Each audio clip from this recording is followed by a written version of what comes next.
Patawad sa inyo. Patawad? Makapatawad ba natin ang ating mga sarili? Hindi nyo maintindihan. Hindi nyo alam. Hindi nyo alam yung pakiramdam na wala na makalimutan. Tapos na. Tapos na lahat to. Ay, may mahal ko.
Para sa pamilyang Angeles, ang pag-uwi ni Mr. Angeles mula sa kanyang periodikong pag-eekspeksyon ay laging isang okasyon na ipinagdiriwang. Ngunit ngayon, ang kanyang pag-uwi mula sa kanyang paglalakbay galing sa timog ay magiging mas mahalaga.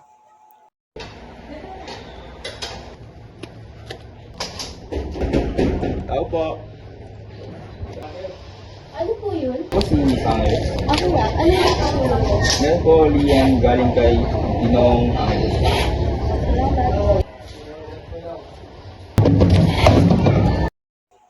Tuwing may pagkakataon na makaalis sa kusina si Nana Amelia, paulit-ulit niyang binabasa ang sulat na galing sa kanyang asawa.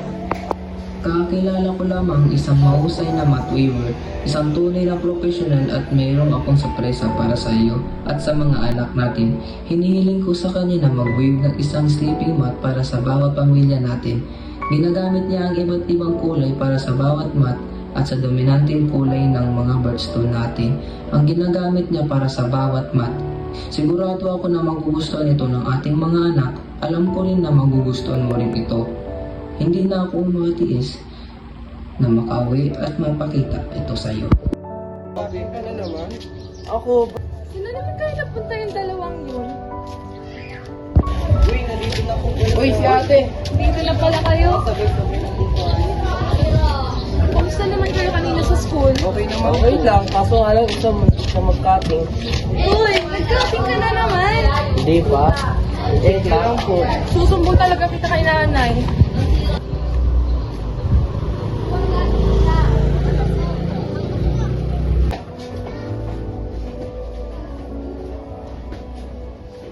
Nay, dito na po kami. Tao po. Dahil pagbukas po ng pinto.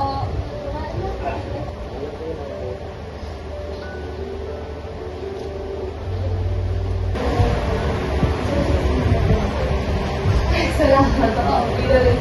Ang mapagod.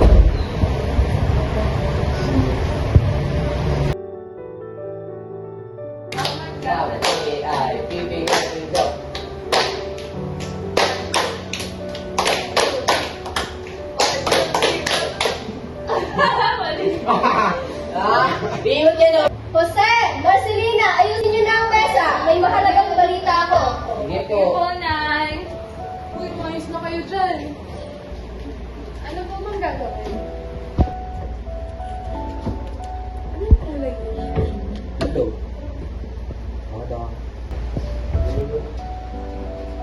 Si nanay.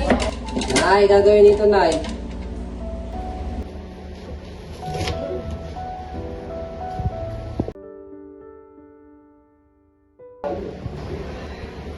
Ay, Jose, punasan mo ngayong mesa.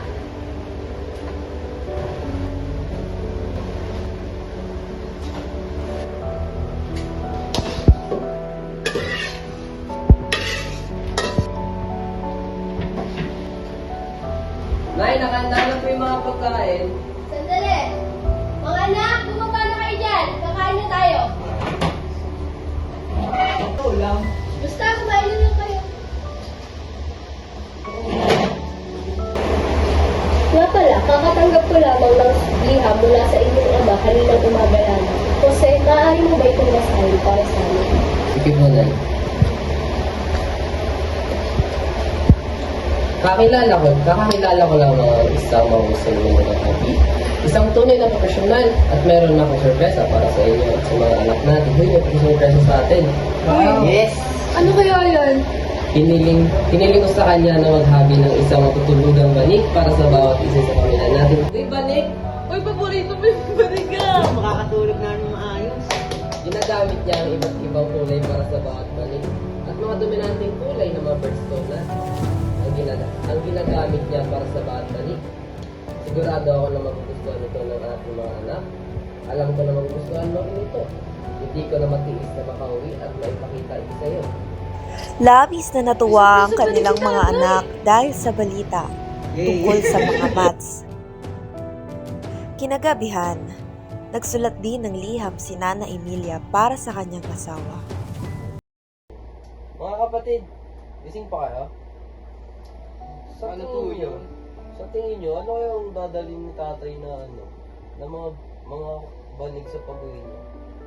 Sa tingin ko po, Kuya Jose, yung mga banig na dadali ni tatay, malalaki po yun. Ikaw, Alfonso. Siguro sa akin maliit na malambot. Ikaw, Antonio. Sana sa akin mapula kagaya ng ruby. Ikaw. Siguro yung akin yung sakto lang, yung makakaiga ko at makatulog ako ng maayos. Sana, totoo yan. Sana, gusto ko na talaga makaiga sa malambot na banig. Ako rin po Ano, eh. bukas na yung pag-uwi ni tatay. Sana nga po. Sige, matulog na po tayo. Kahit ilang araw na makalipas, ay patuloy pa din itong pinag-uusapan ng magkakapatid. Muling nagsulat ng liham si Mr. Angeles galing sa Lopez. Sandali, hayaan mong basahin ko ang liham na ipinadala ng inyong ama. Sasakay ako ng Bicol Express bukas. Nakuha ko na din yung mga banig. Napakaganda nila. Kung magkataon at mabilis ang biyahe, marahil bukas ng hapunan ay makakasabay niyo na ako. Gusto ko kaya yung amoy sa pakiramdam ng mga bagong banig. Pero ngayon, alam niyo ba, kakaiba yung mga dalang banig ni Papa. Nakaburda mga pangalan natin, tapos nakaayon sa kanya-kanya nating kulay. Hindi na ito iba sa kanilang karanasan, ngunit sila pa din na itong tuwa ukol dito. Ang mat na ito ay binigay ni Nana Emilia ng kanyang ina nang sila ay magpakasal ni Mr. Angeles. At kasama na nila ito simula noon. Jaime, tinatanggap mo ba si Emilia bilang kabiyak ng iyong puso sa hirap at ginhawa? Opo, Father. Emilia, tinatanggap mo ba si Jaime bilang kabiyak ng iyong puso sa hirap at ginhawa? Opo, Father. You may now kiss the bride. Ginamit ito sa kanilang unang gabi ng pag-aasawa at hindi na ginamit mula noon maliban sa mga espesyal na okasyon.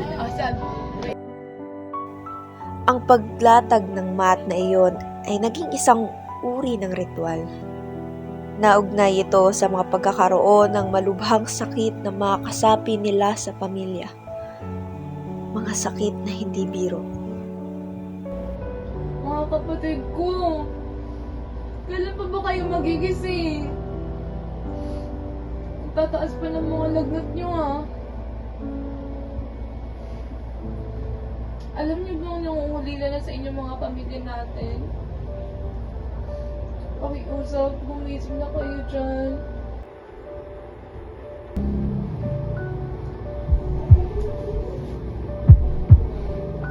Josefina! Victoria! Concepcion! Gumising kayo! Ma! Ma! Bakit ni Victoria? Ma! Na umabot sa mga pagkamatay.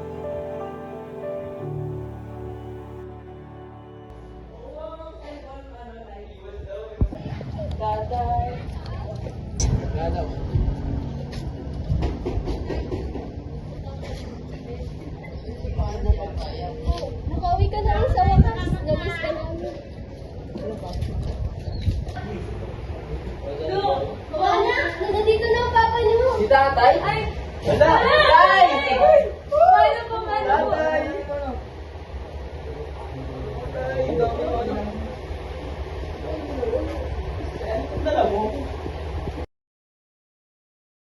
Hindi ako nakakatulog sa gabi dahil sa inyo mga anak ko. Ikaw, bilang ina ng mga bata, alagaan at bantayan mo sila. At kayong nakakatanda, huwag kayo lumabas sa gabi dahil napakadelikado.